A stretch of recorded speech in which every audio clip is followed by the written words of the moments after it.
Fiberfest! Hi, Grandma. Guess what? Today's Fiberfest. Let's go! What a beautiful day in La Veta, Colorado. Let's go, family.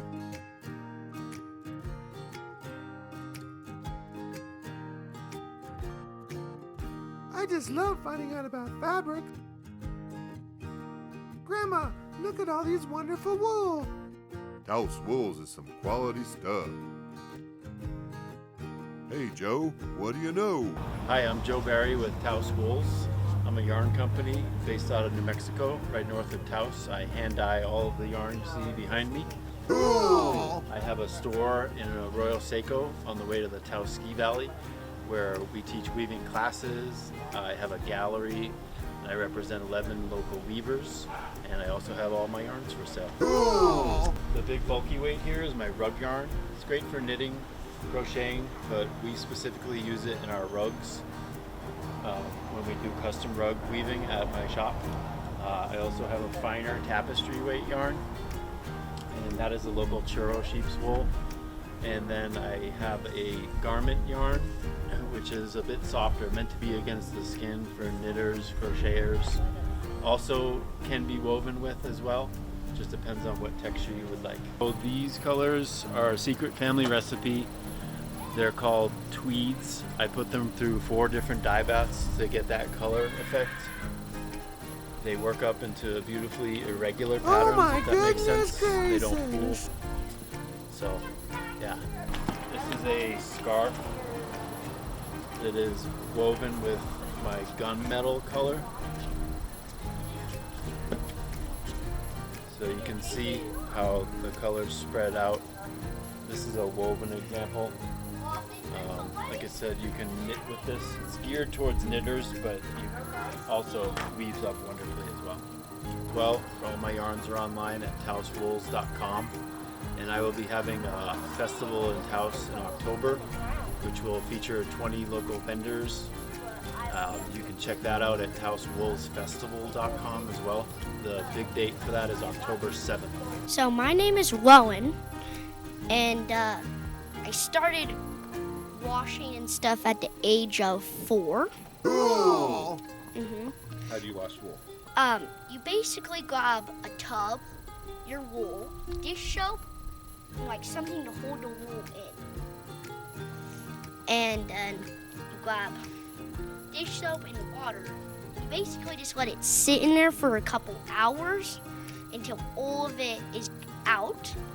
Yeah, all the dirt and lanolin and glass and stuff. And then how many times do you rinse? You rinse like 3 or 4 times to get all the dish soap out. And then you're ready to card it. And then after you card it, you can either do spinning, like she is. That's what she's spinning? And then, or you can do drum spinning like I was. And you basically, Make yarn. you make yarn. Just give me an example of how you spin. So you have a really long piece of I'll hold the mic. yarn, and you pinch it at the top, and then you spin with 2 fingers. Yeah, you can demonstrate. Like this. Okay, that gives you your strand. Yarn. Yeah, yarn. And then you do this until this whole thing is covered up. The whole wound up. And then it looks like that. Well, after a few years Yeah, after a few years. of doing That's what it's supposed to look like. it. This Yeah. is his second time learning to spin. Yeah. That he's been weaving for a while now. Yeah. I've been weaving, Carding. carding. You want to tell me about these over here? Yeah. So these are lugs, Shetland wool, From his aunt's. sheep. So I helped make this one, and she made these two. Cool. And then this is a Navajo drop spindle.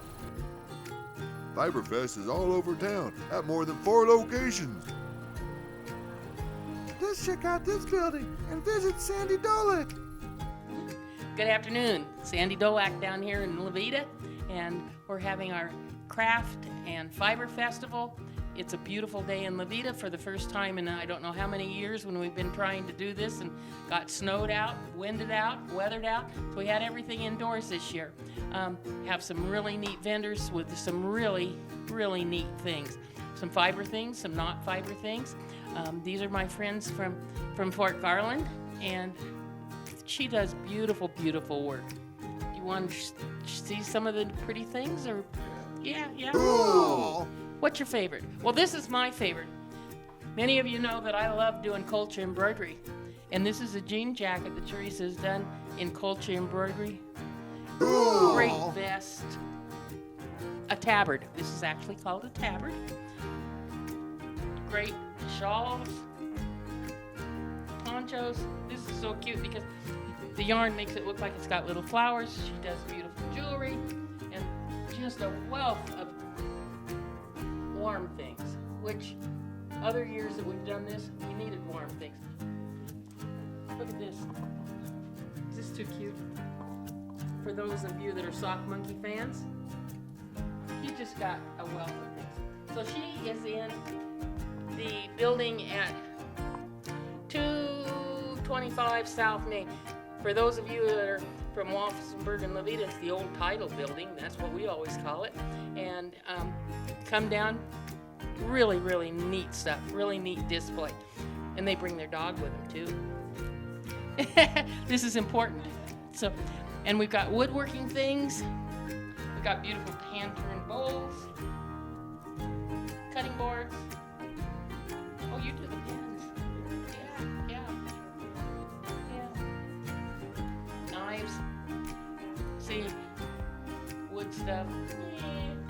Oh, very nice wood stuff. My husband would say, very nice wood stuff, yarn stuff. Yeah. It's a good thing we have something for everybody. So, thank you.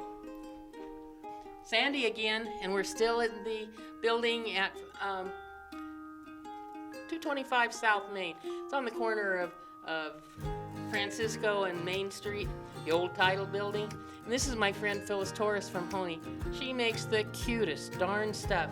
She makes a lot of grandma bait, really cute clothes. But this is my very, very favorite thing that Phyllis makes.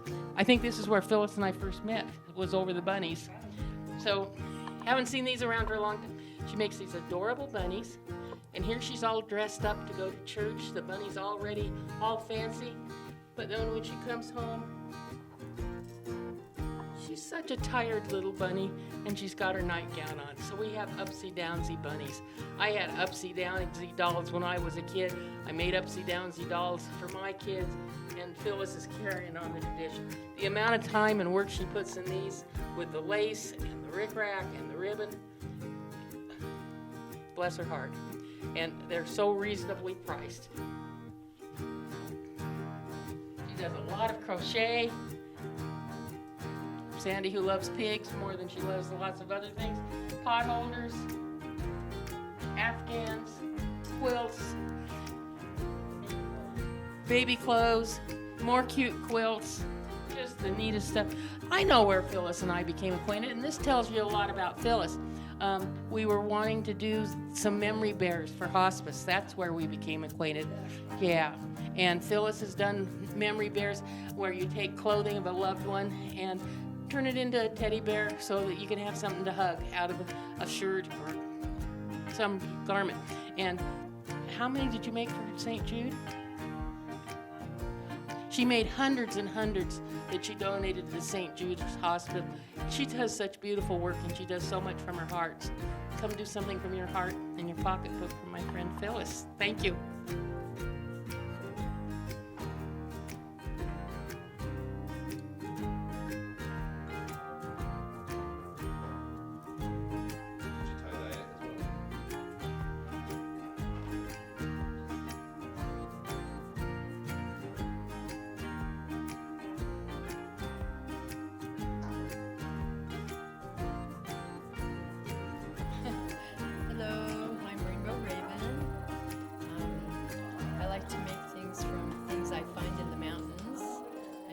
sage bouquets, which have sage, cedar, sweetgrass, wildflowers, and then crystals I got up in Arkansas that I picked out of the ground myself.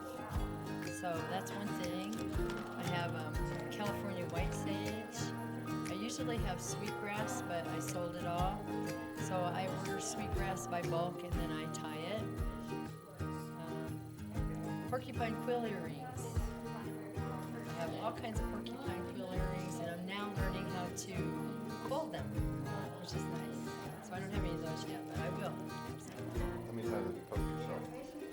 A lot. I don't know. A lot. And then gourd dolls. I started growing my own gourds. So the gourd dolls are my tribe. My name, Rainbow Raven, came from being a mixed blood. So I have a lot of different blood, different people's blood in me. And so it came to me in a dream and in a lucid dream and in a vision that the rainbow was all the bloods mixed together, making a bridge. So this is my rainbow blood tribe. I made my own tribe. I don't fit in groups. And this I did for fun. These are little aliens that I made out of recycled material, and I stuffed them with sage. So they're captured. They don't look too happy. And then I've got sage bundles that I pick up in Red Wing, Colorado. That's where I pick the sage. And I have different blends. I have like sage and lavender, sage and white, sage and cedar, sage and sweetgrass. So that's what I do. Hi, it's Sandy Dolak from Watoya Heritage Foundation again, and we're live over here in La Vida, and now we're at the community center with some of our great vendors over here. This is our Fiber and Craft Festival, and this is a new lady that I've just met, Viola Pace, and she does something absolutely amazing. Absolutely amazing. She uses pine needles. Well, she does lots of different things, but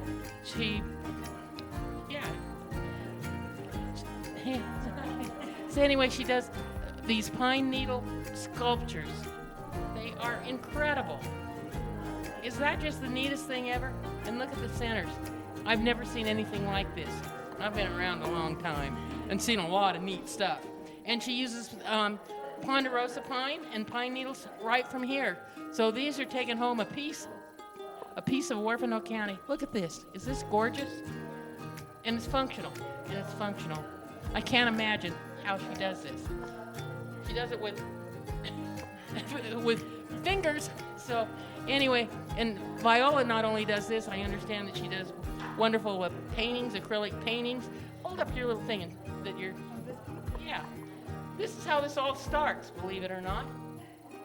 It's just amazing. She uses an artificial sinew, and this looks like a bullet. Copper that's flared at one end that keeps the pine needle fibers together.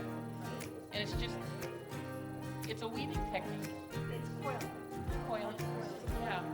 So, wow. Pre-Columbian. How cool is that? So am I. Cool. Not pre-Columbian. No, I'm both. Okay.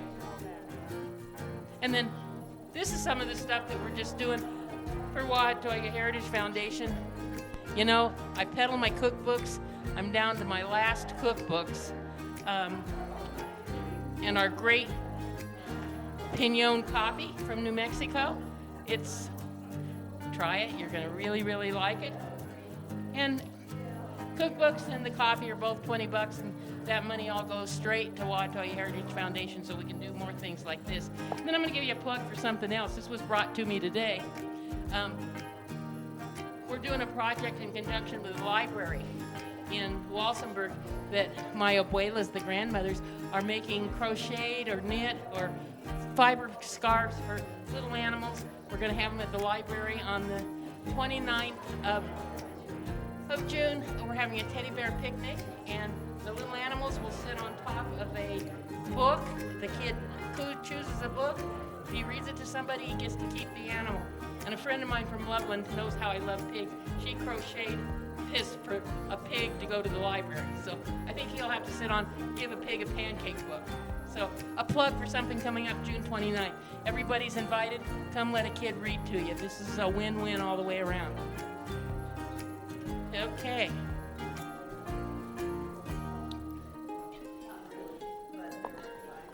And then I'm going to come over and talk to my friend Shannon. I met Shannon. I met Shannon. Come. I met Shannon in Kachara at a craft show last December, and she had the prettiest things. She's a Trinidad lady, and she does a lot of things. Lots and lots of neat things. Oh, look at this bunny. Is he cute? Show me all that. Yeah. You want to tell him about your jewelry? Tell him a little bit about your jewelry. Okay. Your natural stones. She has good taste. My name is Shannon Youngquist, and I am the owner and sole employee of Rock and Grow Beads. And I started this as a pandemic project. Always have loved jewelry and beads and decided to try it on my own. So I work with both glass, check glass in particular, beads, and semi-precious beads, and mix and match. So I do necklaces, I work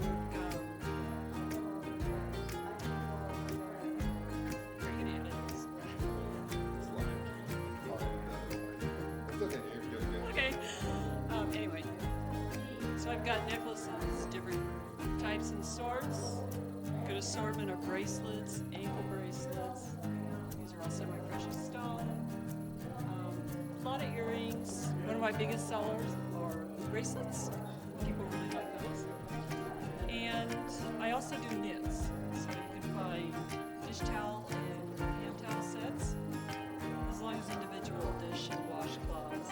And I also have with me today a few of my knit scarves that I generally sell for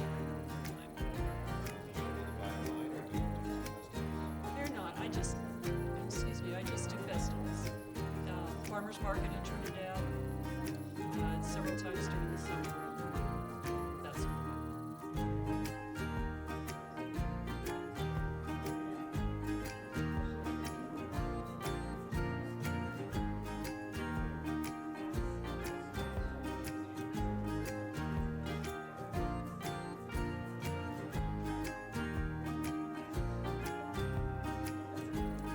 Hi, this is Sandy, and we're still at the community center.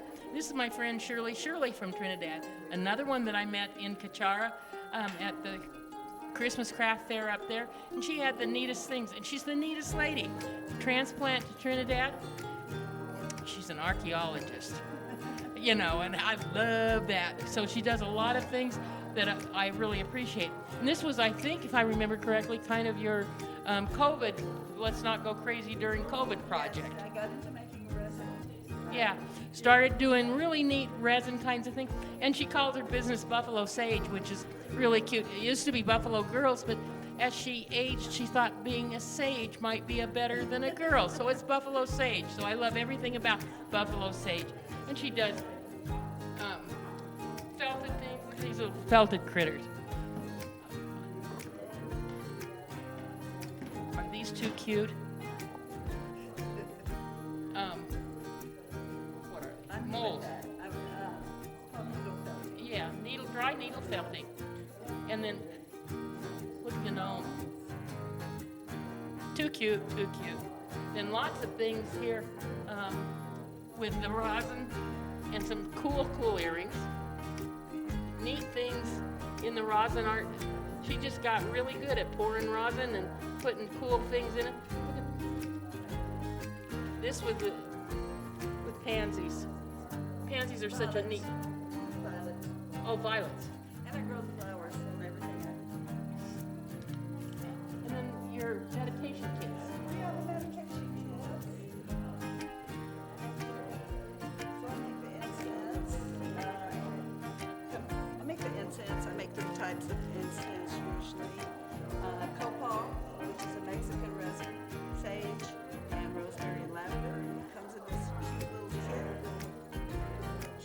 little bag.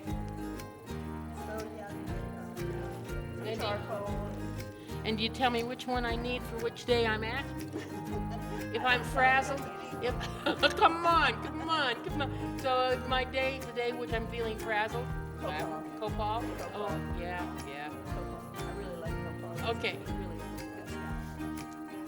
And then she does tie-dye. Nobody does tie-dye anymore. And she does adorable, down to little sizes. Yeah, we have small sizes now, but I actually do them the old way. They're all done by hand rinsed, hand washed. So, yeah. I brought these today to try to. They're so quite cute. good. I got a new one. Us old buffalo sages. Yeah. There's something about being 78 years old and wearing my tie-dye shirt that just keeps me young. So, anyway, Cool. please consider coming down to the community center. Thank you. Bye-bye. Yay! This is Scrappy Lady's Blue Guild. Guild.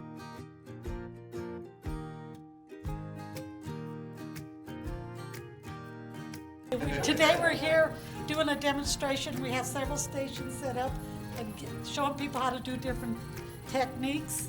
And so that's what we're doing here. And then we're also selling raffle tickets for our quilt guild. This is how we make all our money. We do a lot of donation quilts, and we do maybe between 60 and 70 a year to different organizations. And that's our main money maker. How long does it take to make a quilt like that? What do you think? Probably, what about 2 months? Yeah, I was thinking maybe 3 to 6 months. And then we have them quilted. Hours and hours. Yeah, it depends on how many hours we're willing to make work on it. They're very time consuming and very expensive to make, so, but. This, I like handwork. This is paper piecing. And it's, I'm going to make a picture out of this here, but it's tiny little hexagons. They're ½ inch. And when it's all put together, it'll, well, it's still going to be small, but it'll be about this big. And I'm needle turning, where you have your design and then you take a needle and turn it and stitch. I'm doing hand binding, hand stitching on the binding. I'm piecing the start of a quilt. Eventually these pieces will put together into stars and will make a quilt of valor. We do a lot of quilt of valor quilts. Or veterans. Cool.